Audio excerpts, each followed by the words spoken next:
Yay Networks. Hi. Hi. Hey there. Hey, you. Look at you. Would you look at you being here? Hey, friend. Hey, girl. Oh, boy. I'm Emily. And I'm Laura. And this is Cheers to that shit. I feel like we need to have I know we have a jingle that comes on, but I feel like we need to have I don't know. Well, we haven't cheersed in a long time. We cheersed. can do a little clink. Cheers. That wasn't very vocal for the people listening. You made a clink. So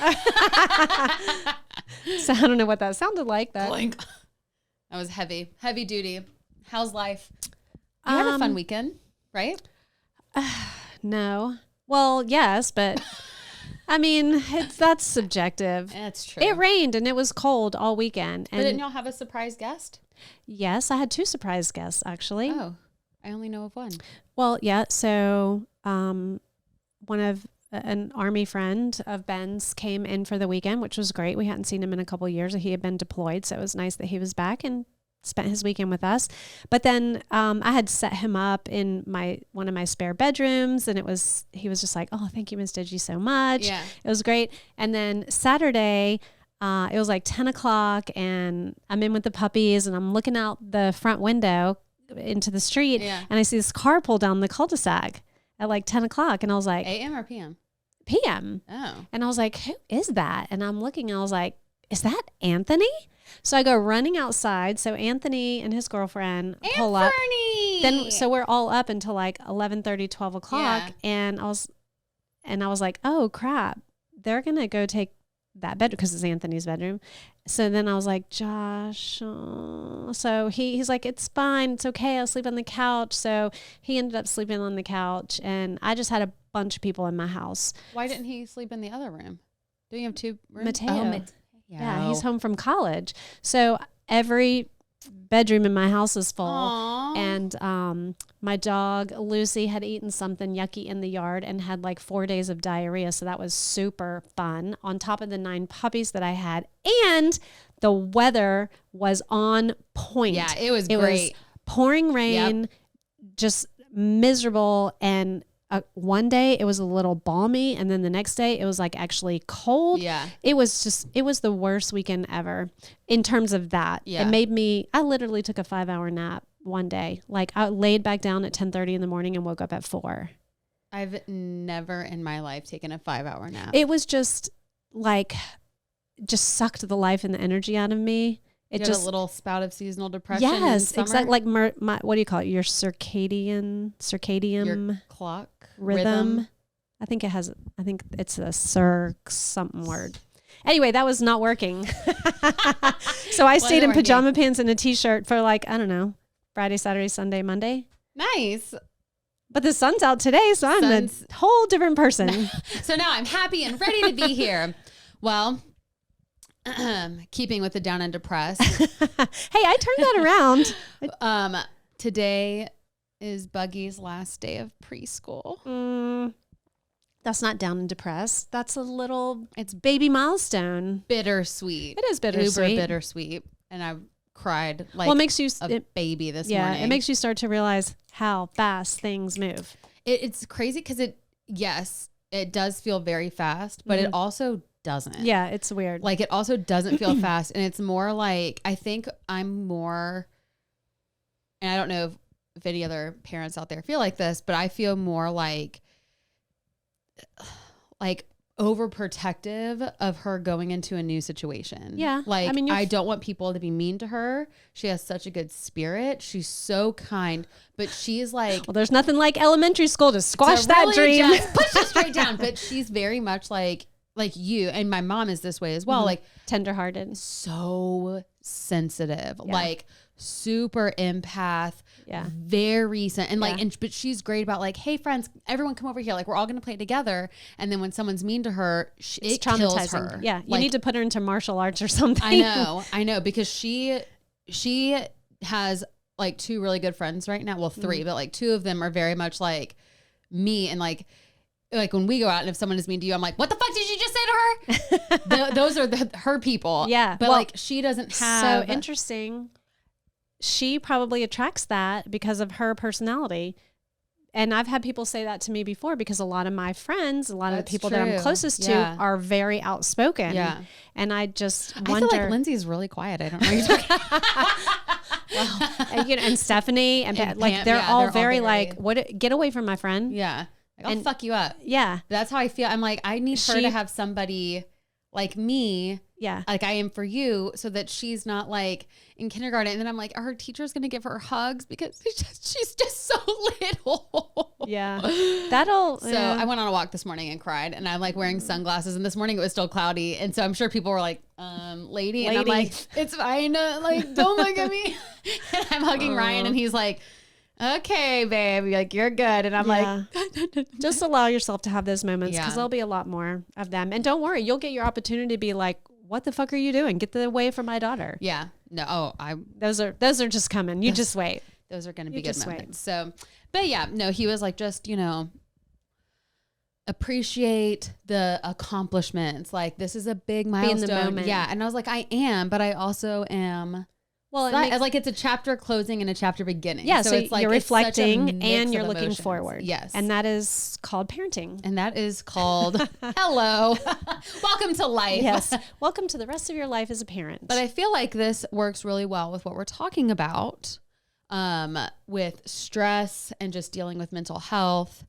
We are going to talk about wedding planning burnout today. And just in general, like I feel like life burnout, like you could probably regulate this, but because we talk about weddings, we're gonna focus make it about on wedding weddings. planning. So I feel like people confuse stress and burnout. So what is wedding planning burnout? Well, people who confuse stress and burnout just are so stressed they just haven't reached burnout They yet. haven't been burnt out. And then They're once just you getting beat and beat and beat. Burnout is when you're finally like tapped out. like, I tap out. done. I'm actually done. Goodbye. See you later. Can't do it. So wedding planning burnout is just emotional, mental, emotional, mental, often physical exhaustion that is brought on by prolonged, repeated stress, obviously surrounding your wedding. And the difference between, like you just said, burnout and stress is what is going to cause and build up to burnout. Right. Burnout is if when you're you're not dealing with it. literally Yeah. Done. KO. Yeah. We're done. But I mean, the stress that comes along mostly with wedding planning, I think, in my life experience, isn't always bad stress. It's just doing a lot of things that you've never done before, trying to figure out how why don't I know this, and then going to try to find the resources and information to educate yourself so that you can make better decisions. And then you're just juggling that with your everyday life, with your work, with your social life, with whatever else you have going on in your life. So it's so interesting because it's not something that you do every day, all the time. And hopefully you don't ever do it again. Right. It's a first time. It's like a one and done. Yeah. Stress that you don't know how to deal with. And then you go and talk to other people and they're like, oh, it's fine. And you're like, no. thank you for belittling my feelings. Yeah. Like, I think the people who think it's fine have probably done it before, or it's like childbirth. As soon as it's over, you sort of forget how painful and wonderful hard and stressful it was. Yeah. So, No, I agree. Symptoms of this: tiredness, anxiety, loss of appetite, insomnia, overwhelm, disorganization, blah, blah, blah. Just, it's a whole encompassment. ADD. And I say just- that loosely, not as like an actual mental, just like spacey. Yeah. Like, It just, you have a hard flighty. time focusing your attention on it because you're like, but did I do this? Do I need to do that? Like, it's just hard to put it all into perspective. So we're going to talk about that. We're going to take a break, and we're not going to dive too much into what it is to be stressed and anxious, because I feel like we all living that life now. Yeah. But we're going to talk about ways to kind of overcome and move forward, and hopefully maybe not get over, but deal with it. Yeah. Cope with it. Cope. Yeah. We'll be right back. And we're back. We are back. Here we are. That was an intense break. Whew. We got into all kinds of mental health, breaks and days and life. It was good. Yeah, I like it. Now let's deal with your mental health. Okay, Sit down come here, on our come join us. couch. Let's cope through this wedding planning burnout stress together. I think the biggest thing, just in daily life, especially like I have this where I need to every day when I'm coming to work, I need to write down, here are my to-dos, and I prioritize. Yes. You have to be able to do that with your wedding planning.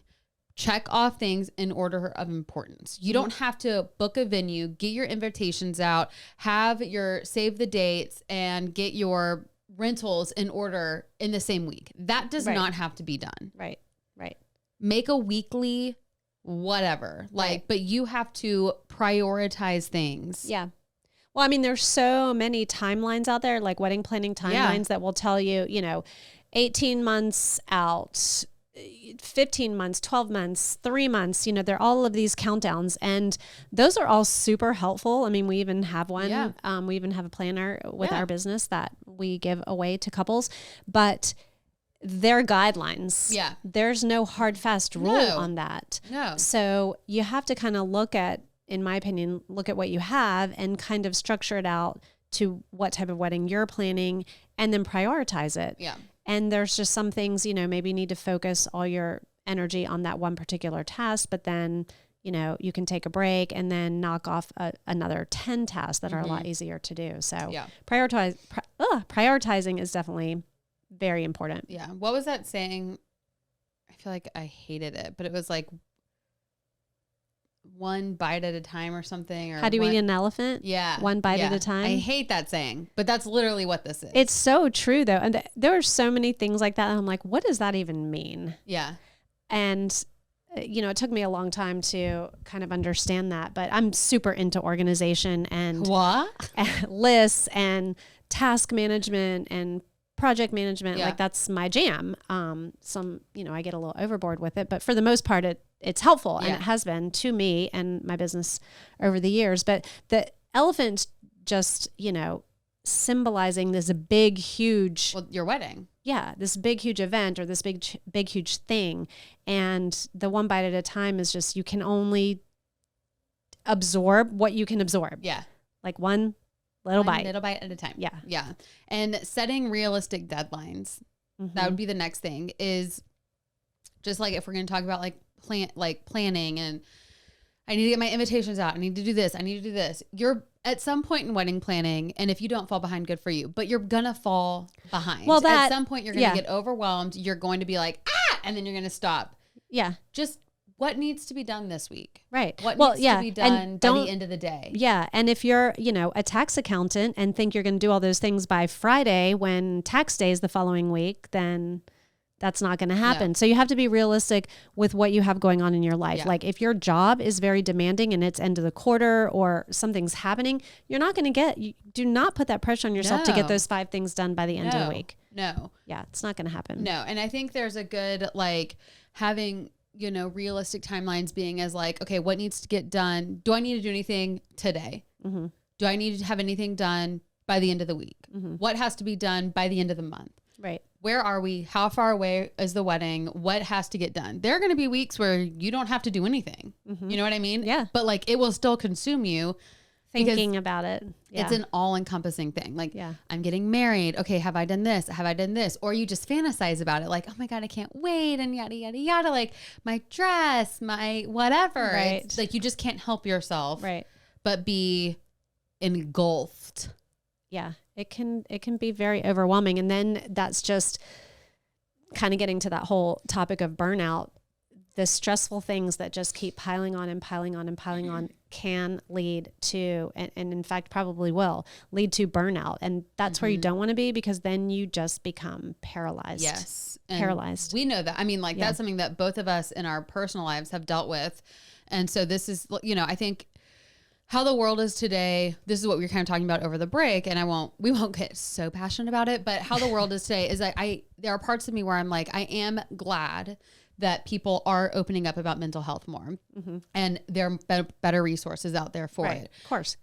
But I also think that there are people who use it as a crutch, mm-hmm. as excuse. Yes. Like for, if someone were to say, oh, well, I really struggle with ADHD and I get like, task paralysis and I just can't do it. I'd be like, yeah, no, I do as well. But here I am coping. Right. Like you just haven't found the right way. Or if this is or you're actually not going through it. You're just making this up because you heard somebody else say it. Right. And so there's a balance of it. And I think reflecting on I think your actual situation. Yeah. I think with regard to wedding planning, because we could talk about this from a bunch of different aspects in life, but with regard to wedding planning, I think you need to tell yourself, first of all, I am whatever, employed, have this job, it's full time, it's whatever it is. Well, now you have a partner who you have to take them into consideration in their life. Right. And, and a family, and I'm going to get married and I'm planning a wedding. Yeah. You need to accept those things. Yeah. When you're planning a wedding, accept that these are the things that you have going on in your life. You still have a life. Right. And then figure out how you're going to, not divvy them up, but kind of like prioritize them. So like maybe, work may or may not be negotiable, that, if you have to be in an office or if you have some flexibility to work remotely, then you could do some tasks during the day, do your remote work at night. So you have to kind of evaluate. And honestly, I would do that on a week to week basis because absolutely. In the beginning, there's a lot of things that need to be done with wedding planning. Then you have this big break in the middle, and then it comes back full circle at the end. So I think you just have to be realistic and say, this is where I am in life. This is what my job looks like, what my responsibilities to my fiance looks like, my family, and these are my wedding responsibilities. And once you accept that, then it doesn't become as overwhelming because you know that these are things that need to be done and you can better prioritize them. Another thing that we highly recommend doing is just put a pause on planning. Yeah. You don't have to be wedding planning every single day. If you know that your workload is heavier on Mondays. Think of something. What? No, keep going. If you know that your workload is heavier on Mondays, don't add that onto yourself. Like you know that Mondays are not a wedding planning day. Right. I'm not responding to emails about wedding planning. I'm not talking to vendors about wedding planning. I think in life, we have gotten so used to the immediate gratification of like, I'm sending you this email. I need a response now. I'm texting you. I need a response now. I'm calling you. Answer the phone. Right. Well, that doesn't work on my time. Well, there's people that keep their email open that keep refreshing and waiting. Hell no, I don't do that shit. Yeah. I can't do that. I don't have that time. No, but like, there's if somebody people calls that me, do that. I know. Yeah. But if there's someone, I'm not going to either answer my phone if it's not convenient for me. But if I call somebody else, I'm like, hey, is this a convenient time to talk to you? Like, hey, do you have a minute? That's just respectful. I think it's perfectly fine to give 24 to 48 hours before you respond to an email, a voicemail. You have a life. Someone else's priority isn't your priority. So now don't take that to the extreme, because if your florist needs a date needs a decision by Thursday because they're ordering your flowers on Friday, you need to respect that deadline. But if there's, like you said, week by week, it will adjust week by week. Pick a day that you're like, I'm not planning on this day, or, I just can't do this week. I'm having to put pause right here. Yeah. No more planning for the rest of the day. Right. There's nothing wrong with that. Yeah. Hitting the pause button, I think, is really important. I mean, maybe you even assign specific days of your week that are your wedding planning days. Yeah. And just kind of do that. Or if you are working and your fiance is working, but you both can have a Saturday, maybe Saturday is where you come together, you go to brunch, you make decisions, pull the notebook out and make your decisions. Or if you've done research, they've done research, then that's the time that you come together, that you do your compare and, what do you think? And rather than, after dinner at 7:00, when one of you is trying to sit down and relax, and the other person's like, can you look at this for a minute? Cause I was talking to these people all day long and I need you to look at this and tell me what you think. You've got to have a shut off button. Yeah. I tell you that even just with work, you've got to have a shut off. I know. I'm better about that now. You have been. Yeah, you have been. Because I don't care anymore. That's the spirit. AKA burnout, but no, just kidding. Okay, we're going to take another break and we're going to come back and we'll talk about more coping strategies.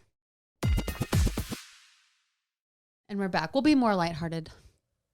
This last bit is well, whenever fun. you talk about stress and deadlines and priorities and It's never fun. burnout and getting things in order, I mean, you have to talk about the bad to get to the good. To get to the good. And here we're at the good-ish, kind of.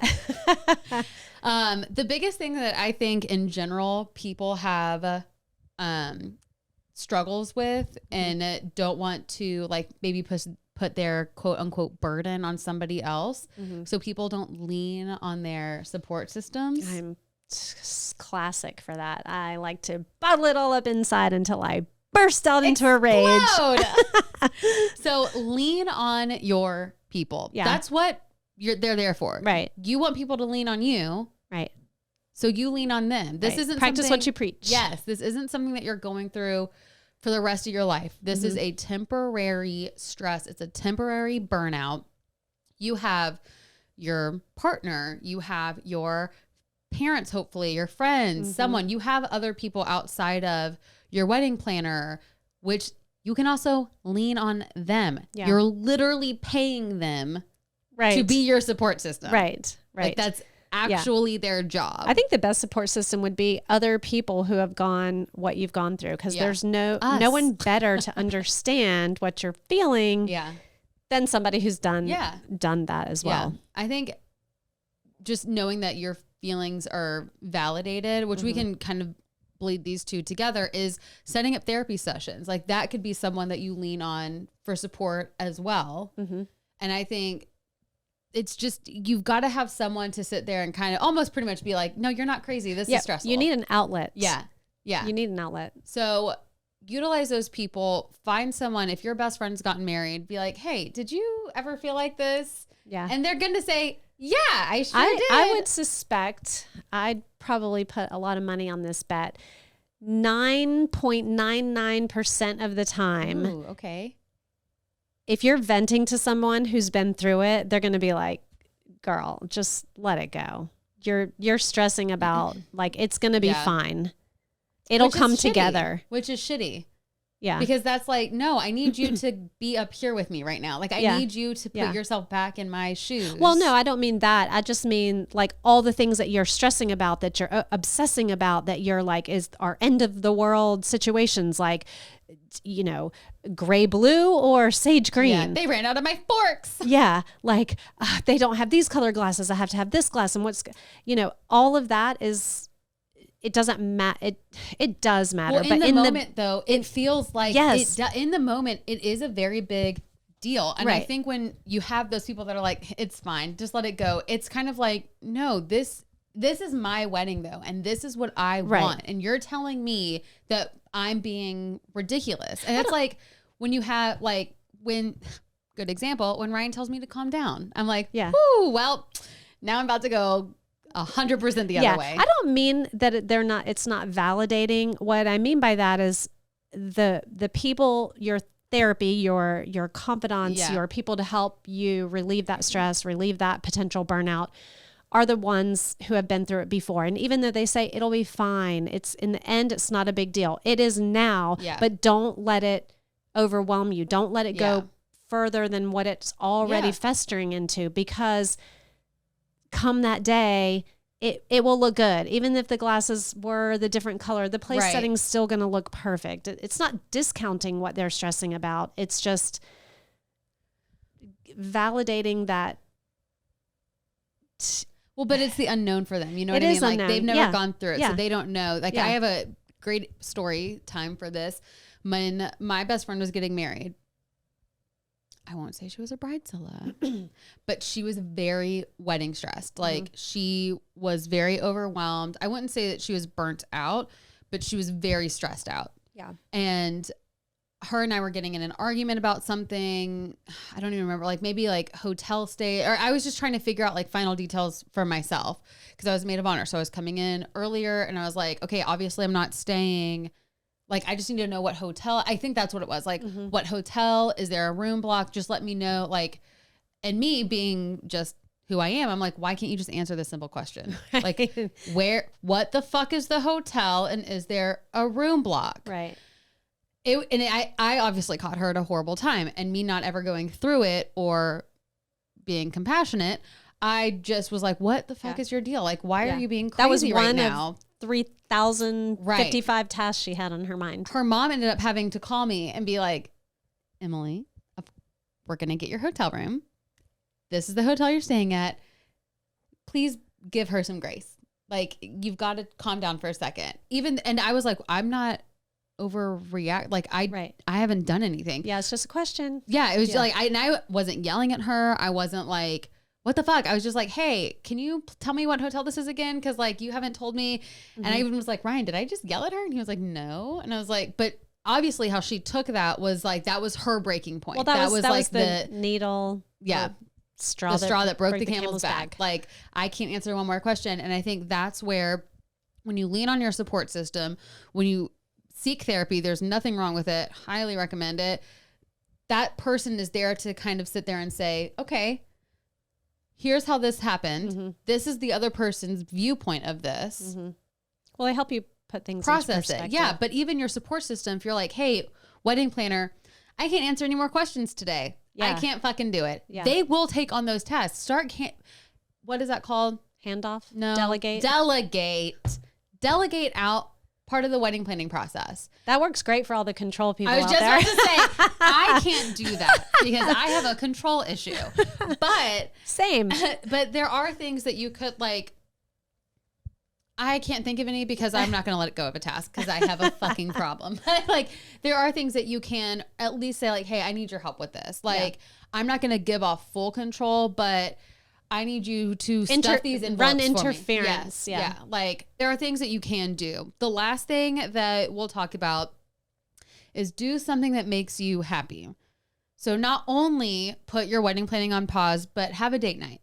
Mm-hmm. Take a, girls' night, guys' night, go out with your friends, take a little weekend vacation, go to brunch, do something. Yeah, it doesn't even have to be anything like, whoa, like go on a vacation. It could literally just be stop. Yeah. Go get drinks with your girlfriends. Yeah. Go to the movies. Yeah. Like anything. Go have a picnic. Go to the park. Yeah. Get out of your space. Unless your space is like, hey, I'm going to read this book. Live it up. But like, it's like when you work at home or like if you're in school, I can never do like schoolwork or like actual work in my bedroom. Yeah. I can't do it. I can't cross those mental spaces over. And like in college, when I was in my dorm, I was like, I can't. Well, you associate, Oprah. I don't know why that came to my mind, but Oprah has said, Oprah has said that so many times, like you shouldn't have a TV in your bedroom. You shouldn't have your desk in your bedroom or any of those things. Your bedroom should be your sanctuary, your relaxation place where you turn all of those things off that are interfering with your brain and the capacity to, just to live. And so it's kind of like the same thing. For me, I like to do another project so that I can feel accomplished at something. Because if I have something that's an ongoing project like planning a wedding, it goes on for a long time. Yeah. And even if you are planning things that make you happy, doing things outside, mini vacation, going to the movies, or if you're hitting the pause button, like I'm not going to do this on a certain day of the week or more than 4 hours, it's still an ongoing thing. Right. I tend to I have to go do another project. Now, I've known to get in over my head on something like I'm going to paint the whole house, which is a little swapping one crazy thing for the other. But I have even the laundry. Okay. I know it sounds stupid. Laundry's a project, but you can do it. You can get it done. You can fold it. You can put it away and you're like, whoa, got the laundry done. Yeah. Sometimes you just need to check off and accomplish something else. Yeah. That you can feel good about it. Yeah. Like, okay, I did that. Cause I guess that goes back to being in control. Like you don't feel like you're in control, but that helps you accomplishing something small. Helps you feel like I am in control. Yeah. I can do this. Yeah. I'll come back to this tomorrow, but right now I'm going to accomplish this. So that's a good little bit of advice. I know. That's my life advice for the day. That was good. I liked that a lot. The end. No, I'm just kidding. Oh my goodness. No, but seriously, I think just in, the whole summing up of this episode, there is nothing wrong with being stressed out with wedding planning. I personally think people who don't get stressed out during wedding planning are absolute anomalies. I don't understand it. I don't get how you can't be stressed out during something like this. Well, some people are just like that. They're very calm people, and they can understand those people. Manage a lot of unknowns, because it's a lot of unknowns. It's a waiting game. Yeah, I don't like those people. I don't get it. I don't trust them. I don't want to be a part of it. But there is nothing wrong with being stressed out. And you have the people in your life that are like, oh my gosh, it's not a big deal. It's going to be fine. And then you have the people who are like, yeah, no, absolutely. That is shitty. Feel your feelings. 100%. Live it up. At the end of the day, you have to be able to cope and do what you need to do to get from one day to the next. Yeah. Take it in little steps. It's not a sprint. It is a marathon. Right. No, that's great, because the last thing you want to do is get burnt out, because then nothing will get done on time. Nothing will get done effectively. And then it's going to be, everything will pile up at once, and it's not going to be enjoyable. This is a moment of your life that it should be very enjoyable. Right. You're getting to marry the person, the love of your life. Right. It is a fun time. And then you get to your wedding and it's so much fun, but sometimes that journey is very off-putting. So reach out to people, lean on them. Don't be afraid to say, hey, this happy moment supposedly of my life is really shitty right now, and it's super stressful. It's going to be. There's nothing in your life that's ever going to be like 100% shiny bullshit, whatever. But the good news is that it's temporary. It's temporary. And the good news is too that, weddings are meant to be a once in a lifetime. Yeah. So you never have to do it be again. a once in a lifetime event. So we're going to go with that. Yeah. That, you won't ever have to do it again. Exactly. All right. So if you guys have any wedding crazy burnout stories. Or just advice for coping. We could have, what was that advice columnist? The Dear Abby. We could have a dear Emily and Laura. I was going to say Patty. Just any advice, any stories, anything that you have that, you're like, you know what, I went through this and this was something that helped me cope. Send us those at stories@cheerstothatshit.com. Yeah. Follow us, Instagram, YouTube, TikTok, subscribe, tell your friends. Yeah. My favorite thing about doing these episodes is, well, there's that. That's a given. We don't even have to acknowledge that. No, is bringing up, great topics and, areas of contention and things, and then having listeners come back and tell us what their advice to. Because things like this, it's like almost taboo. I shouldn't, wedding planning is so exciting. I shouldn't talk about the shitty side of it. And it's like, no, well, we're going to do it for you. It's a joyful day. Shame on you for making it, sound like it's terrible. Yeah. Well, the day isn't terrible, but getting here wasn't great. Yeah. Sally. I don't know. All right, guys. We'll see you next week. Bye. Bye.